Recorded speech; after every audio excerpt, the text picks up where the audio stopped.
When do you use active or passive voice? What's the difference between active and passive voice? And what does it all have to do with zombies? Hi, I'm Elizabeth Preston, and I'm an executive consultant and the manager of the Communications Diagnostic Department at Hurley Write Incorporated.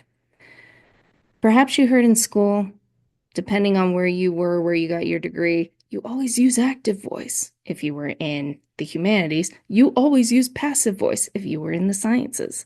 The truth, though, is do you care who did the action? That determines whether or not you use active or passive voice. If you care who did the action, the verb of the sentence, then you use active voice. If you don't care or you want to hide it for some reason, who did the action, then you would use passive voice. An example of active voice is, I ate the cake. You know who ate the cake. It was me. If you want to hide that, then we would use passive. The cake was eaten. By whom? I'm not going to own up to that.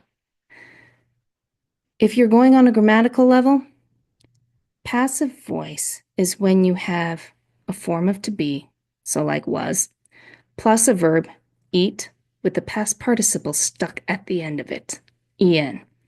The cake was eaten.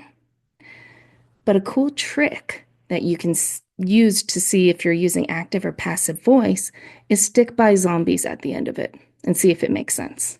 The cake was eaten by zombies. Now, zombies don't eat cake, but roll with me on this. It would make sense. Now, if I said something like, I wrote the letter by zombies, it doesn't really make a lot of sense, unless the letter is sitting right by the zombies, but it's a stretch. So you have to ask yourself, do I care who did the action? Maybe you don't. Passive is fine. Maybe you do, then active is for you. Once you have that purpose behind your writing, then you can make the right choice for you, your document, and your purpose.